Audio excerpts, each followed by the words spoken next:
Pahalgam attack జరిగి 10 రోజులు దాటిపోయింది. కానీ భారత్ నుంచి ఇప్పటిదాకా ఎలాంటి ప్రతీకారం లేదు. ప్రధాని మోదీ కేవలం మీటింగులకే పరిమితమయ్యారు. అసలు భారత్కు యుద్ధం చేసే ఉద్దేశం ఉందా? శత్రువుపై ప్రతీకారం తీర్చుకోవాలనే ధ్యాస ఉందా? లేక పాకిస్తాన్ తాటాకు చప్పులను చూసి భారత్ భయపడుతోందా?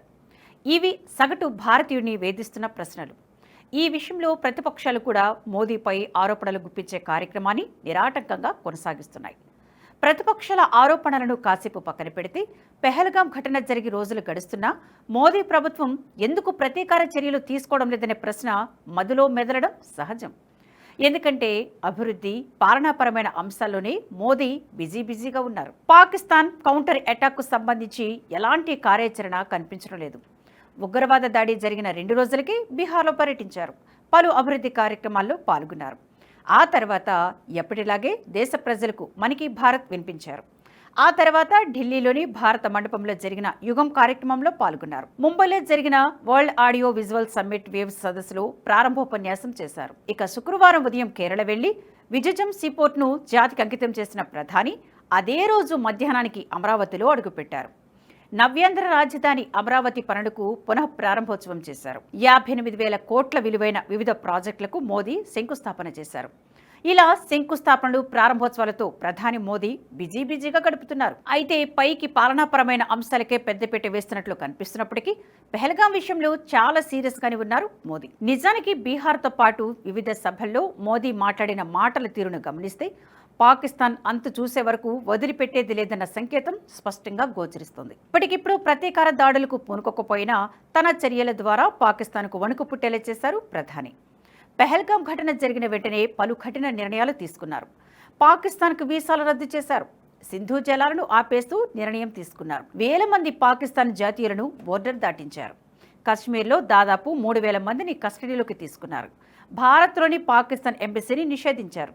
అలాగే పాకిస్తాన్లోని భారత్ ఎంబసీ అధికారులను వెనుక పిలిపించారు. పెహల్గాం దాడులతో సంబంధం ఉన్నట్లు భావిస్తున్న 250కి పైగా అనుమానితులను నిర్బంధించారు.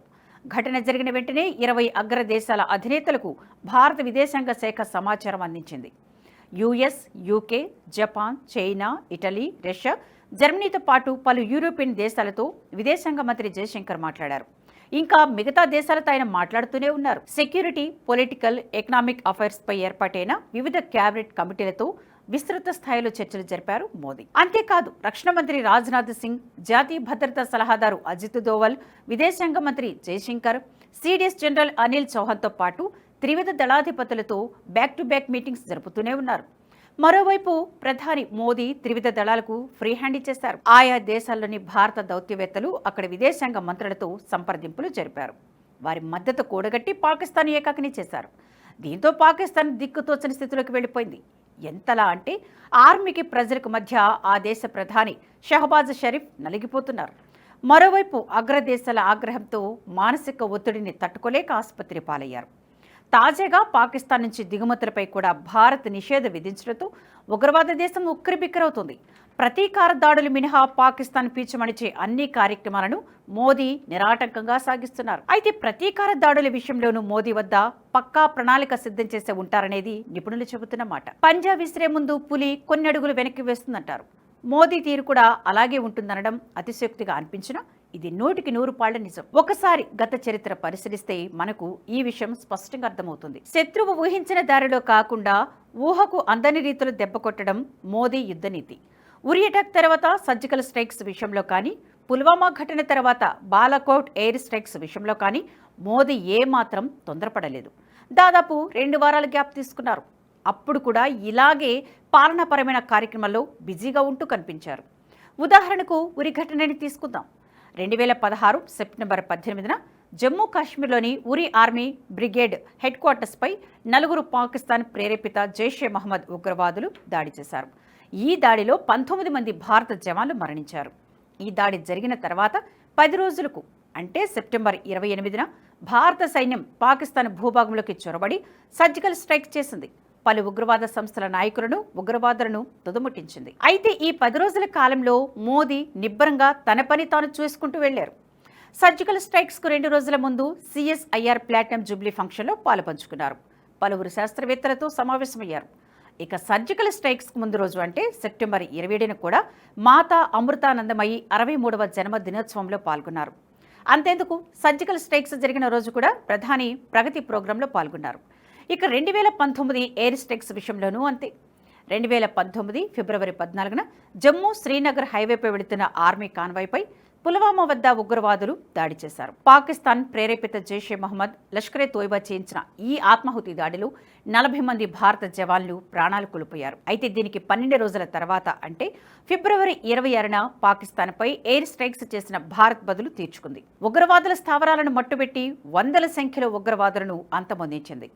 అయితే ఈ మధ్య కాలంలో మోదీ ఎప్పటిలాగే తన పనులు తాను చేసుకుంటూ వెళ్లారు.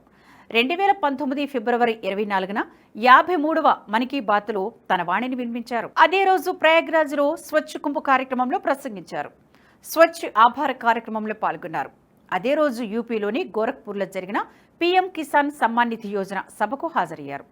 ఆ మరుసటి రోజు అంటే ఫిబ్రవరి 25న ప్రతిష్టాత్మకంగా నిర్మించిన వార్ మెమోరియల్ను జాతికి అంకితం చేశారు. ఇక ఎయిర్ స్ట్రైక్స్ కు కొద్ది గంటల ముందు కూడా రాత్రి 9 గంటలకు ప్రముఖ జాతీయ న్యూస్ ఛానల్ న్యూస్ 18 నిర్వహించిన రైజింగ్ ఇండియా సమ్మిట్లో ప్రసంగించారు.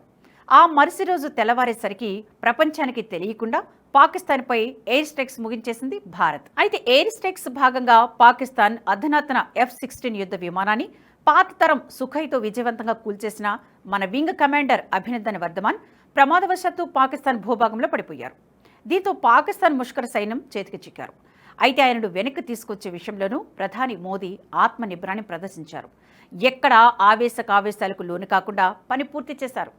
ఎయిర్ స్ట్రైక్స్ జరిగిన తర్వాత 3 రోజుల పాటు అభినందన్ పాకిస్తాన్ చెరలోనే ఉన్నాడు. వీర జవాన్ను విడిపించేందుకు ఓవైపు తెర వెనుక అంతర్జాతీయ స్థాయిలో పాకిస్తాన్పై ఒత్తిడి తీసుకొస్తూనే మరోవైపు ఎప్పటిలాగే అభివృద్ధి కార్యక్రమాల్లో పాల్గొన్నారు మోదీ. ఫిబ్రవరి 27న అంటే ఎయిర్ స్ట్రైక్స్ జరిగిన మరుసటి రోజున 2019 నేషనల్ యూత్ పార్లమెంట్ ఫెస్టివల్లో పాల్గొన్నారు.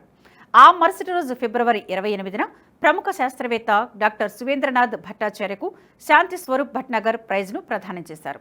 మోదీ ఏ పని చేసినా సైలెంట్గా చేసుకువెళ్లారు. శత్రువుకు ఎలాంటి అనుమానం రాకుండా ఊహించని రీతిలో దాడి చేసి మ్యాక్సిమం డ్యామేజీ చేశారు. అందుకే మోదీ సైలెన్స్ను ఎప్పుడు తక్కువగా అంచనా వేయకూడదంటారు రాజకీయ విశ్లేషకులు.